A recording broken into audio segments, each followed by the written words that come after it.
Hey everyone, I am Aaron. You're watching the Printasaurus, and guess what? We have our SV08. It's back on the table, and we are finally doing that video you guys want, Eddy NG. You guys want to get into it? Let's not waste any more time. You've asked for it for a long time, and now's the day. We're going to go over what I did. I'm going to cover configuration. I'll share with you my macros, everything I did to get this thing up and running. It is all yours. So let's get into it.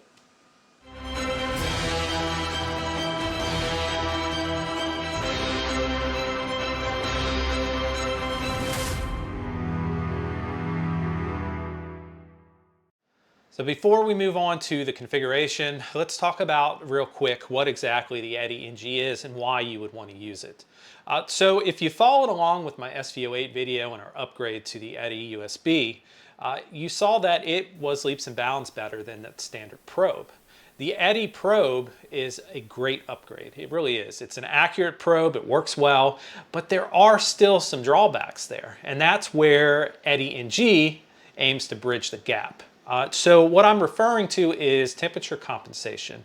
The Eddy probe is susceptible to temperature drift and issues with different bed temperatures, things like that, as things heat up, and it leads to inaccuracies. And you saw in our SV08 Eddy video where we did our temperature compensation calibration.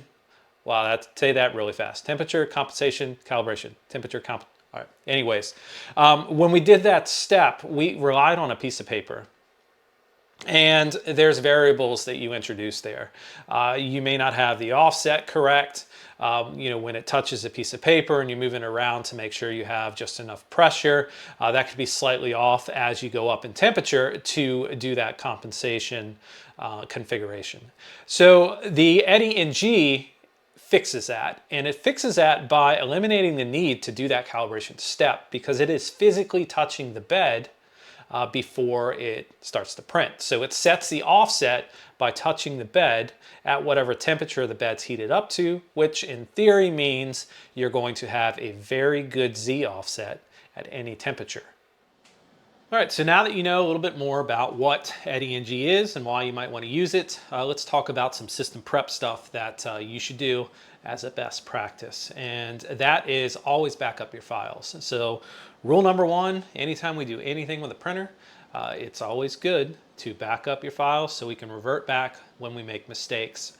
Because it does happen. So if you haven't done this before, it's pretty simple. Open up your web browser, type in your printer IP, and then once your printer comes up, go down to the machine tab. You can click the little box that highlights all your files there. These are all your printer configs. And then click the little blue icon. It looks like a cloud.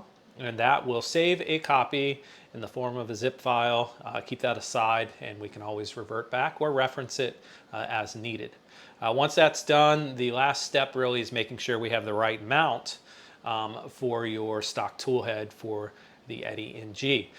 There's 3 on Vlad's instructions to choose from that have been recommended. So take a look at those, make sure you have the right one. If you have to print one, print it in ABS or ASA, something that's going to hold up to some heat. And otherwise, we are ready to rock and roll and get started with the installation. So starting with the installation, we're going to hop over on the computer and then I will talk about the steps that we need to do to get everything installed, set up, and configured. So let's move on over now. So moving on to the installation steps, we need to do our initial installation, which is cloning our repository and then running the install script. So to do this, we need to SSH into our printer. Once you've done that, it's easy enough to copy and paste these commands. So we're going to start with cloning our repository. So I'm going to copy and paste here. The link to the instructions will be down below, so you can use this as a guide and then reference the instructions for what you need to copy and paste. So once we've got that copied and pasted, you can see here it's going to pull down the repository. And after that, we can go ahead and run the install script. So same deal, copy and paste again for step 2 here, and we will run that. Now that we have steps 1 and 2 completed, we need to select which Eddy probe we're using. We're utilizing the BTT Eddy, so go ahead and click on that. You'll find that in your instructions. And that is going to take us to our configuration page that is directly related to the probe that we're going to use. And you'll see some things that we're going to copy and paste later into our printer config.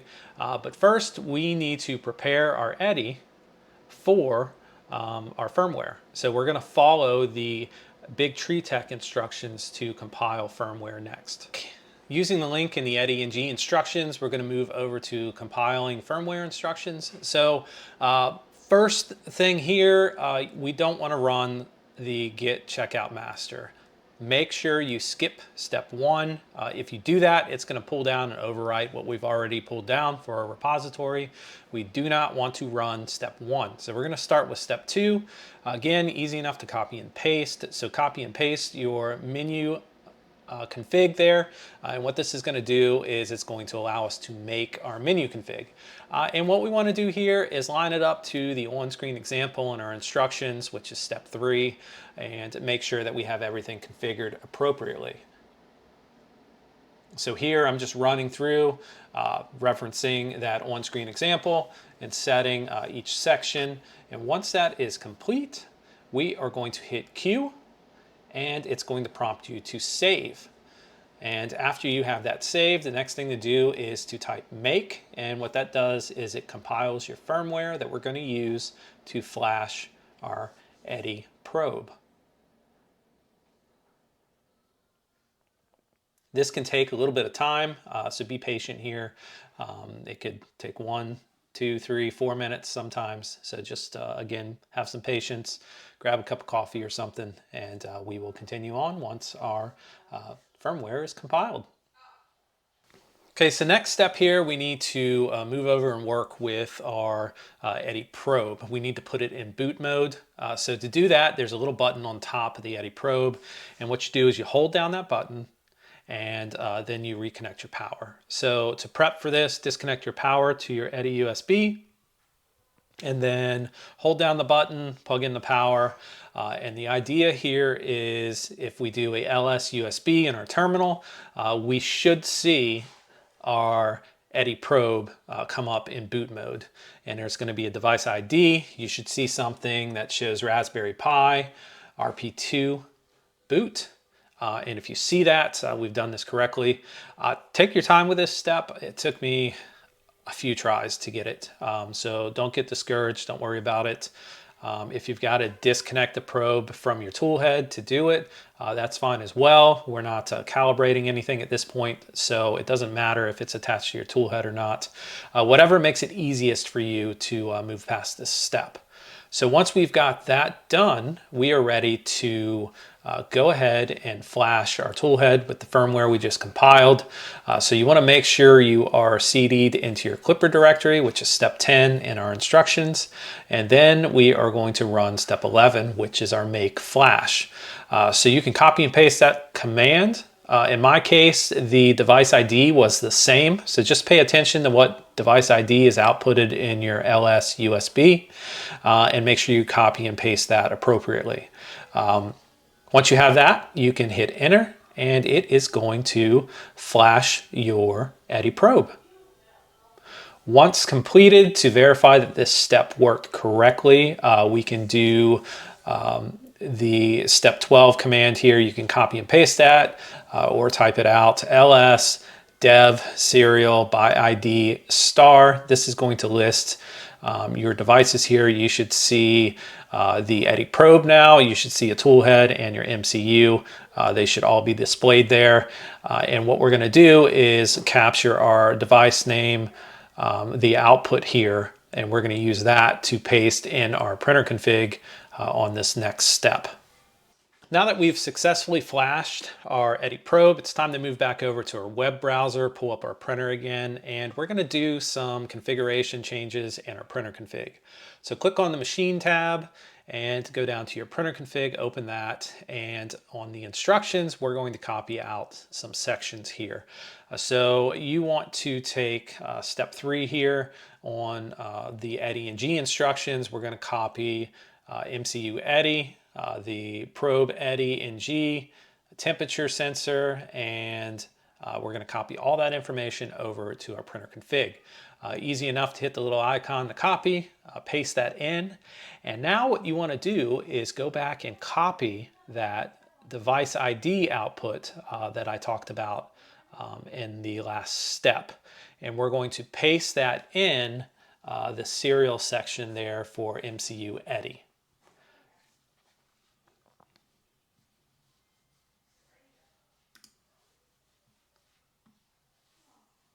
The other thing we're going to have to do is set our X and Y offset. So this is where your probe is located in relation to the nozzle. If you already had Eddy configured, you can go to your Eddy config and copy those offsets. If not, you're going to have to do a little bit of measuring here to figure out exactly what your offset is. It could be different than what I have on my on-screen example because the tool head I'm using is not the stock tool head. It is Nadir's V4. So just make sure you get the correct offset there. And once that's set up, we can save and restart. One other thing we need to bring over as part of our printer config is we need to bring over a bed mesh from our Eddy probe config. So go ahead and copy and paste that over, and then we want to make sure our horizontal Z movement is set to 2 millimeters. Okay, so we have made some fantastic progress. We are about to move into the calibration of our Eddy NG, but before we do so, let's talk about today's video sponsor, PCBWay. PCBWay.com, jump online, check them out. They have 3D metal printing now, which is pretty cool, but a number of different services, CNC services, 3D printing, injection molding, you name it, they can do it. PCBs if you need those. So PCBWay, PCBWay.com, check them out. We are on the calibration step. So we are really going to start working with our printer and seeing things work. So first thing we need to do is a probe Eddy NG status, copy that command, paste it. You may have to paste this once or twice. I noticed on the first time around it doesn't actually pick up anything, but when I paste it again, it does. And you should see your Eddy probe and it should come up as not calibrated. So once we do this and you've confirmed that output, we can move on to automatic calibration. This is really straightforward, which is awesome. So you need to home your X and Y axes first. So you're going to copy that G28XY command and paste that into your console in your web browser. Once that homes, what we want to do is move our tool head to the middle of the bed. So if you're using the SV08, that would be 175 for X and 175 for Y. And once we have things there, we can heat up our bed. So we're going to heat it to 50 to 60 degrees Celsius. I went with 60 degrees Celsius. And we're ready to do the probe Eddy NG setup. So this step here is going to be very similar to what you would do for a Z offset calibration.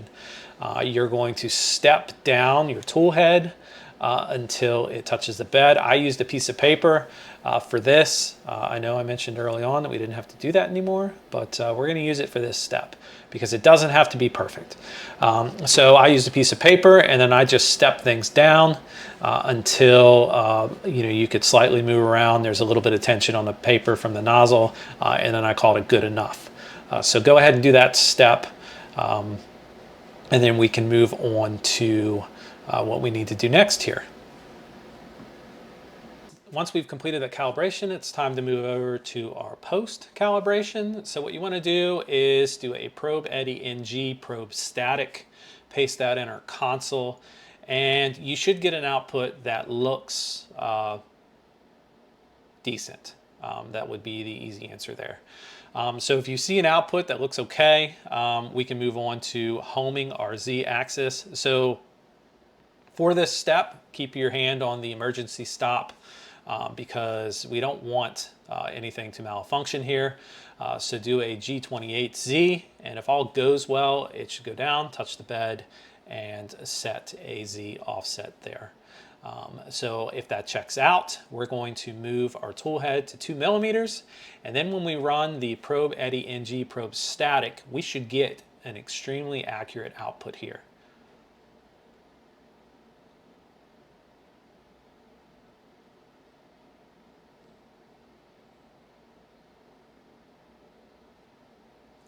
And as you can see, we are very, very accurate. So if you have that, we can now do a save config, and this will save our configuration that we just went through. And we are now ready to move on to safety and functionality checks.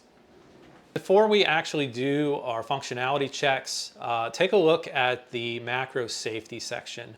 We want to make sure and double check that our bed mesh is configured correctly according to what's listed there. And we also want to check our quad gantry level. I'm going to provide all those files down below, and also I'm going to add them to a GitHub page so you can go and download them. But that way you have them and you can reference for your configuration. So once you've done that and we've made sure everything is configured correctly, we are going to do a quad gantry level, and we're going to make sure that that completes successfully. And once that does, we can move on to doing a bed mesh calibrate with a rapid scan, and that should also complete successfully. Those checks complete, and we are now ready to do a test. Before we actually going to attempt to do our first tap. So in order to do this, we're going to home X, Y, and Z. And once we do that, we're going to do a probe Eddy NG tap. And this is going to run through a sequence where it touches the bed. If this completes successful, we are going to test that by taking another sheet of paper. I know, I said a couple times now, we're not going to use it anymore. But put a piece of paper under the nozzle, set your Z to 0, and your piece of paper should have just a little bit of tension. It should feel like it can move around, but it is snug. And if you have that amount of friction, you are good to go. All right, so we have everything configured. We have everything set up. We've done a tap, completed successful. Really had no issues at any part during this install. The instructions that Vlad has, his whole project, fantastic. So all the credit in the world, goes to you. I really appreciate it to have the opportunity to run through these instructions, set everything up, and then share that stuff with you. Has been fantastic. We do have one last step we need to do, and that is we need to add some things to our slicer, and we also need to do a macro adjustment and a print start adjustment. So to do that, I also leveraged another gentleman who has quite a bit of SV08 content out there on printables, and that is Nadir. So Nadir has a really good print start macro, and it works really well. So that's what I utilized. So the link to that is down below in the description. As I said earlier in my video, I'm going to put all my files out there on my GitHub, and I'll have a link to that as well. So, they're all yours. So use them to your advantage, use them for the SV08. I did use my 2.4 here in the background as part of this video because I ran through a dry run on the SV08 and then use that one to convert to Eddy NG because it worked as well as it does. So utilize both machines, so don't beat me up over that if you think that I'm doing an SV08 video but I'm using another printer. I'm just using it because I have it so I can check configs and all that good stuff. But anyways, thank you. I appreciate you guys. Like, subscribe, comment. If you have questions, as always, ask them in the comments. Send me an email, whatever you need to do to get in touch. Here to help you. I've really enjoyed doing all this stuff with the SV08 so far, and I look forward to helping you guys out and doing the Eddy NG. Thanks, guys.